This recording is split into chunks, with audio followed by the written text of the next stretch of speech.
एक गांव में मनीषा नाम की एक लड़की रहती थी। मनीषा के पापा दिल के बहुत अच्छे थे। गांव में सब उनका बहुत इज्जत करते थे। उनके एक दोस्त था जो बहुत अमीर थे।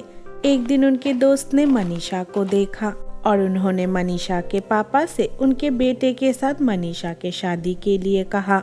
अपने दोस्त की बात सुन के मनीषा के पापा बहुत खुश हो गए और वो घर आके मनीषा से कहे, मनीषा बेटी, मुझे तुमसे कुछ कहना है। आज मैं बहुत खुश हूँ। अगर तुमने भी हाँ कह दिया तो सब कुछ बहुत अच्छा हो जाएगा। लेकिन पापा, ऐसा क्या हुआ है? मेरे हाँ कहने से ऐसे क्या हो जाएगा? आप मुझे बताइए ना। उसके बाद मनीषा के पापा ने मनीषा को सब कुछ बताया। सब कुछ सुन के मनीषा के माँ भी बहुत खुश हो गई। लेकिन मनीषा तब अपने पापा से कही, पापा, आप हमेशा मेरे भलाई के लिए ही सोचते हैं, लेकिन वो लोग तो बहुत अमीर है। मेरे जैसे गरीब लड़की अगर उनके घर की बहू बनेगी तो उनको अच्छा नहीं लगेगा। बेटी, ऐसा नहीं है। वो मेरे बचपन के दोस्त थे और उनको तुम बहुत पसंद आई हो, इसीलिए वो अपने बेटे के साथ तुम्हारी शादी करवाना चाहते हैं। अगर तुम्हें कोई ऐतराज ना हो तो मैं उनको हाँ कह दूंगा। तुम उनके घर में बहुत खुश रहोगी। तुम्हें किसी भी चीज की कमी नहीं होगी। अपने पापा की बात सुन के मनीषा शर्मा गई और वो शादी के लिए राजी हो गई। कुछ दिनों बाद मनीषा की शादी उसके पापा के दोस्त के बेटे राजीव के साथ बहुत धूमधाम से हो गया। राजीव बहुत अमीर था। उनके घर में जाके मनीषा को किसी भी चीज की कमी नहीं थी और वो बहुत खुश थी। लेकिन उसकी सासू माँ स्मृति देवी और राजीव की बहन कृति बहुत ही खर्चीली थी। वो दोनों बहुत पैसे उड़ाते थे। इस वजह से राजीव और उसके पापा बहुत परेशान रहते थे। एक दिन राजीव अपने माँ और बहन के पास गए और जाके उनसे कहे, माँ, आप और कृति बहुत ज्यादा पैसे खर्च कर रही हो। मैंने सुना है आप लोग रोज बहुत सारे पैसे खर्च करते हैं। अगर ऐसे ही चलता रहा तो कुछ दिनों बाद हमारे पास घर चलाने के लिए भी पैसे नहीं रहेगा। भैया, आपको तो पता ही है, पहले से ही हमें महंगी चीजें खरीदने का शौक है। हम तो तेरे बीवी के जैसे गरीब नहीं हैं। अगर आपको पैसे नहीं देने हैं तो हम पापा से पैसे लेके जाएंगे। अपनी सास और कृति की बात सुन के मनीषा को बहुत बुरा लग गया और राजीव भी उन लोगों से और कुछ भी नहीं कहा और वो वहाँ से चला गया। ऐसे ही एक साल निकल गया। अचानक से राजीव और उसके पापा के बिजनेस में उनको बहुत बड़ा लॉस हुआ और उसके वजह से उनको अपना घर तक बेचना पड़ा। एक दिन राजीव और उसके पापा दुखी होके घर वापस आए। उनको ऐसे देख के मनीषा उनसे कही, क्या हुआ आप दोनों को? आप इतना परेशान क्यों लग रहे हैं? आप हमें बताइए ना। हमारे बिजनेस में बहुत लॉस हुआ है। अभी हमें ये घर भी बेचना पड़ेगा, नहीं तो हम सबको पैसे नहीं लौटा पाएंगे। अगर हमें ऐसा ही करना पड़ा तो हमें वही करना पड़ेगा। लेकिन आप लोग इतना फिक्र मत कीजिए।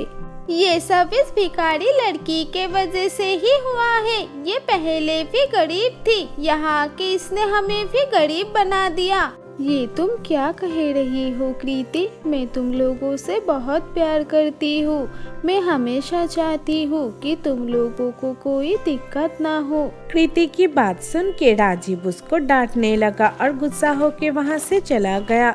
कुछ दिनों बाद उन्होंने अपना आलीशान घर बेच दिया और वो लोग तालाब के किनारे एक छोटा सा घर बना के रहने लगे। एक दिन राजीव मनीषा से कहा, मनीषा, हमारे पास अब जितने भी पैसे बचे हैं इससे अब कुछ दिन तक ही चलेगा। हमें कोई ना कोई काम करके पैसे कमाना ही पड़ेगा। तुम लोगों को इतने फिक्र करने की कोई ज़रूरत नहीं है। मुझे मिट्टी के खिलौने बनाने आते हैं। मैं तालाब से मिट्टी ले आके रोज मिट्टी के खिलौना बनाऊंगी और उनको बाजार में बेचूंगी। देखना, हम उससे अपना घर चला पाएंगे। मनीषा की बात सुन के राजीव के आंखों में आंसू आ गया और वो वहाँ से चला गया। अगले दिन से मनीषा रोज सुबह तालाब से जाके मिट्टी लेके आती थी और उन मिट्टियों से वो रोज सुंदर सुंदर खिलौना बना के बाजार में बेचने लगी। वो खिलौना बेच के उसको जो थोड़े बहुत पैसे मिलते थे उसी से उनका घर भी चलता था। ऐसे ही एक दिन मनीषा सुबह सुबह तालाब में मिट्टी लेने गई। तब उसे तालाब के किनारे कुछ अजीब सा दिखाई दिया। वो कोने में क्या है? ये तो दिखने में मछली जैसे लग रहा है, लेकिन इतनी बड़ी मछली तो मैंने इससे पहले कभी नहीं देखा था। मैं पास जाके देखती हूँ। ये सोच के मनीषा उस तालाब के पास गई और वहाँ जाके देखा वहाँ एक जलपरी बेहोश होके पड़ी हुई है। ये देख के मनीषा सोचने लगी, ये तो एक जलपरी है, लगता है किसी वजह से ये बेहोश पड़ी हुई है। मुझे जाके इनकी मदद करनी चाहिए। ये सोच के मनीषा उस जलपरी को तालाब से बाहर लेके आई और उसको हवा देने लगी। कुछ देर बाद उस जलपरी को होश आया और वो मनीषा को सामने देख के डर गई। मैं यहाँ किसी को कुछ नहीं करने आई, मुझे अब कुछ मत करना, मैं अभी यहाँ से चली जाऊंगी।